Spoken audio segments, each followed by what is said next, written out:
Mesdames et messieurs, bonsoir et bienvenue dans ce journal en version française sur TV+ Madagascar. Nous sommes ensemble pour une quinzaine de minutes d'information, alors je vous invite à suivre notre édition jusqu'à son terme. Mais avant cela, je vous propose de suivre nos titres. Les auditions des proches des victimes de l'empoisonnement survenu à Boumalaz se poursuivent aujourd'hui et se poursuivront demain devant le juge d'instruction. Selon l'avocat des familles, une dizaine de familles ont déjà été entendues par la gendarmerie à Fiadanan passent maintenant tour à tour devant le juge d'instruction. Parmi ceux qui ont contracté une intoxication alimentaire, après avoir assisté à la fête d'anniversaire de Fénoisn, un jeune garçon de 23 ans a retrouvé la santé et est sorti de l'hôpital le lundi 21 juillet. Antananarive accueillera du 3 au 18 août 2025 le 45e sommet de la SADC, réunissant les dirigeants de 16 États membres autour du thème « Promouvoir l'industrialisation, la transformation du système agricole et la transition énergétique pour une SADC résiliente ». Et enfin, Donald Trump a annoncé la conclusion d'un accord commercial énorme avec le Japon. Les deux pays se sont accordés sur des droits de douane réciproques de 15%. Le président américain entend imposer à partir du 1er août de massives surtaxes réciproques. Les auditions des proches des victimes de l'empoisonnement survenu à Boumalaz se poursuivent aujourd'hui et se poursuivront demain devant le juge d'instruction. Selon l'avocat des familles, une dizaine de familles ayant déjà été entendues par la gendarmerie à Fiadanan passent maintenant tour à tour devant le juge d'instruction. La comparution de Fénoisn et de sa mère devant le parquet est toujours attendue, mais à ce jour, aucune information ne leur a été communiqué, comme l'a indiqué leur avocat. Reportage de Mamtina Djemboul et d'Omega Ranevson. 5 personnes ont été entendues aujourd'hui par le juge d'instruction, tandis que 2 autres l'avaient déjà été hier. Les auditions se poursuivront donc demain pour les autres familles plaignantes. Des dizaines de familles ont perdu un proche, ont porté plainte collectivement, ce qui a conduit aux auditions en cours devant le juge d'instruction. La prochaine étape judiciaire dépendra de la fin de ces auditions. Selon l'avocat des familles des victimes, une fois toutes les enquêtes achevées, l'affaire devrait être portée auprès de l'instruction de second degré avant d'être envoyée auprès de la cour criminelle ordinaire. Maître Eric de mentionner que si l'affaire est toujours entre les mains du juge d'instruction jusqu'à présent, c'est que des enquêtes approfondies sont encore en cours. Toutefois, la comparution de Fénoisn et de sa mère devant le parquet reste très attendue, mais à ce jour, aucune information ne leur a été communiquée, comme l'a indiqué leur avocat. Les familles endeuillées affirment qu'elles ne cesseront de réclamer la vérité et qu'elles exigent que les personnes responsables de la mort de leurs proches soient sanctionnées à la hauteur de la gravité des faits. En effet, elles sont formellement désignées par les familles comme mises en cause dans cette affaire. L'avocat a réitéré que les familles veulent connaître la vérité et demandent des sanctions exemplaires pour toutes les personnes impliquées. Elles estiment qu'il est inacceptable que les responsables de cette tragédie restent impunis alors que plusieurs dizaines de vies ont été perdues. Elles affirment qu'elles iront jusqu'au bout dans leur quête de justice. D'ailleurs, plusieurs familles ont déclaré à vouloir regrouper leurs plaintes avec celles déjà déposées. À ce stade, seules 2 familles disposent de leur propre avocat. Parmi ceux qui ont contracté une intoxication alimentaire après avoir assisté à la fête d'anniversaire de Fénoisn, un jeune garçon de 23 ans a retrouvé la santé et est sorti de l'hôpital le lundi 21 juillet. D'un poids de 67 kg avant son hospitalisation, il ne pèse plus que 40 kg à sa sortie de l'hôpital. Il poursuit son traitement médical à domicile, d'après les explications de sa mère. Sa famille n'a pas encore porté plainte, mais elle envisage de le faire d'après les informations, suivant ce reportage de Zoura Bardon avec les visages cachés de Nzar et de sa mère. Nzar ne faisait pas initialement partie des invités à la fête d'anniversaire de Fénoisn du 14 juin dernier. Alors qu'il jouait au football du côté d'Amboumalaz, un ami de Fénoisn l'avait entraîné pour qu'il vienne à la fête d'anniversaire. Nzar n'a pas beaucoup mangé à la fête, malgré la nourriture variée proposée. À cause de cela, il avait même pu emmener à l'hôpital le garçon tombé malade en premier. Le dimanche 15 juin à 17h, Nzar a commencé à ressentir un malaise, sa mère l'emmène voir un docteur. Constatant la gravité de son état, après qu'il ait vomi plusieurs fois, le docteur les a convaincus de se faire hospitaliser. Alors que Sanzar et ses proches arrivent à l'hôpital ce dimanche à 19h, quelle ne fut pas leur surprise de voir que de nombreux jeunes ayant assisté à la même fête d'anniversaire ont également été admis dans le même hôpital. Nzar est immédiatement hospitalisé le jour même, tandis que son ami est décédé le lundi 16 juin, selon ses témoignages. Nzar était dans le coma pendant 15 jours. Il s'est réveillé. Il a constaté qu'il avait un tuyau dans la gorge. Sa lutte contre la maladie a été un véritable parcours du combattant, nous confie Nzar. Sa mère d'ajouter que ça n'a pas du tout été facile, mais que la qualité de la prise en charge des médecins auprès de la JRA les a beaucoup aidés. Nzar est donc sorti de l'hôpital le lundi 21 juillet. Ayant perdu presque 20 kilos en un mois, son physique s'est émanuisé. De plus, l'orifice que les médecins ont pratiqué dans sa gorge reste encore visible. Il continue actuellement son traitement à base de fortifiants à domicile. La mère de Nzar a de préciser que Fénoise n'est encore à l'hôpital, mais qu'elle est déjà guérie, comme son fils. Elle se trouve dans une salle payante, sous la garde de 3 agents de policiers. La famille de Nzar n'a pas encore porté plainte, mais compte bien le faire, d'après les informations.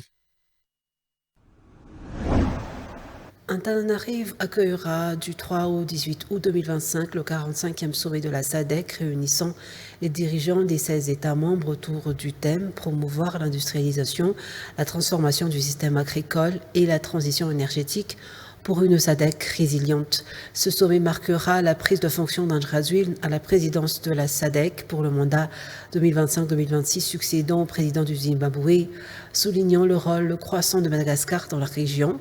L'événement coïncide avec les 20 ans de son adhésion à l'organisation. Les discussions viseront à renforcer le développement durable, la sécurité alimentaire et l'accès à l'énergie propre. Ce rendez-vous diplomatique reflète l'engagement du pays pour une SADC plus forte, intégrée et résiliente face aux défis mondiaux. Reportage de Romier Manan et de Feja Anjemananzar. Antananarive, capitale de Madagascar, accueillera le 45e sommet ordinaire des chefs d'État et de gouvernement de la SADC, la communauté de développement de l'Afrique australe, ainsi que ses réunions connexes du 3 au 18 août 2025. Ce sommet d'envergure régionale se tiendra sous le thème « Promouvoir l'industrialisation, la transformation du système agricole et la transition énergétique pour une SADC résiliente ». Ce choix stratégique reflète une volonté collective des pays membres de renforcer leurs capacités économiques et sociales face aux défis mondiaux croissants. La tenue de ce sommet à Madagascar marque une étape historique car elle coïncide avec la prise de fonction officielle du président Andrazul à la présidente tournante de la SADC pour la période 2025-2026, succédant à son homologue zimbabwéen. Cet événement représente une reconnaissance du rôle de plus en plus influent que joue Madagascar au sein de la région. Il constitue également une opportunité précieuse pour les pays d'orienter les grandes lignes politiques, économiques et sociales de la communauté. La présidence malgache intervient également à un moment symbolique, les 20 ans d'adhésion de Madagascar à la SADC. Cela souligne l'engagement constant du pays dans l'intégration régionale et son appui au développement durable partagé selon les explications. Ce sommet rassemblera les dirigeants des 16 États membres de la SADC. Les échanges porteront sur des priorités régionales clés, une industrialisation durable, une agriculture plus résiliente face aux effets du changement climatique, la sécurité énergétique ainsi qu'une meilleure intégration économique et politique entre les États membres. Cette rencontre diplomatique illustre l'engagement ferme de Madagascar envers la coopération sud-sud, la solidarité régionale et la consolidation d'une communauté plus forte et plus unie.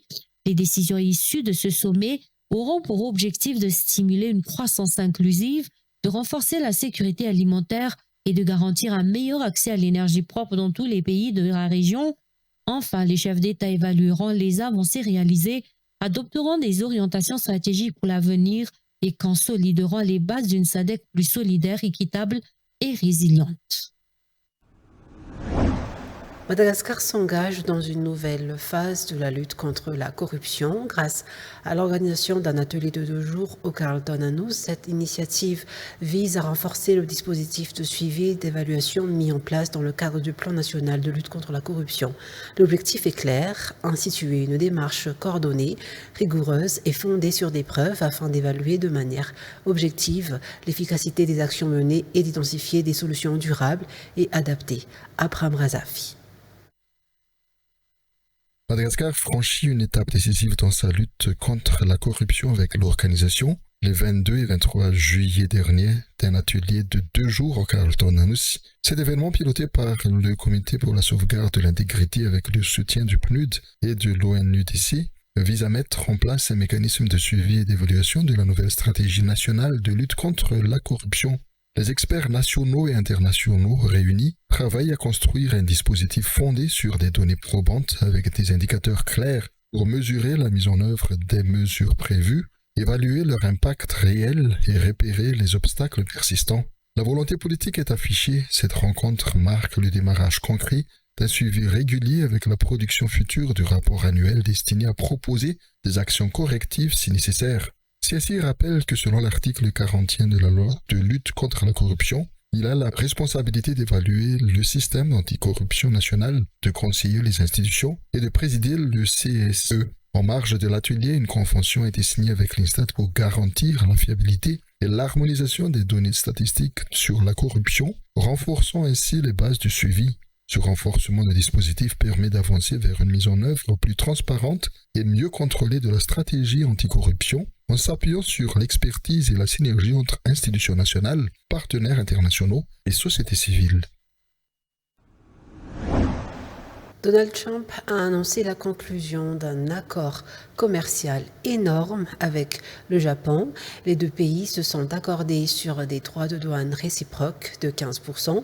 Le président américain entend imposer à partir du 1er août de massives surtaxes réciproques initialement prévues au 1er avril, puis suspendues à de nombreux pays, à moins qu'ils ne concluent d'ici là des accords avec les États-Unis. Reportage de France 24.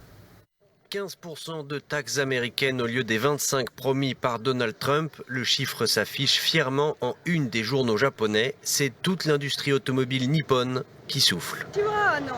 J'investis en bourse et je détiens des actions chez Toyota ou Honda, donc je suis très soulagée. L'annonce a déclenché un rallye sur l'indice Nikkei et les constructeurs nationaux Toyota, Honda et Nissan ont été les principaux bénéficiaires. Le Premier ministre, qui sort à peine d'une débâcle électorale, peut savourer. Il s'agit du niveau le plus bas à ce jour pour un pays affichant un excédent commercial avec les États-Unis. Donald Trump, de son côté, se vante comme souvent d'un accord historique. Je viens de signer le plus grand accord commercial de l'histoire. Je pense que c'est peut-être le plus grand accord de l'histoire avec le Japon. Et c'est avec le Japon que cela a été fait. Ils ont envoyé leurs meilleurs négociateurs ici et nous avons travaillé dur et sans relâche et c'est un excellent accord pour tout le monde.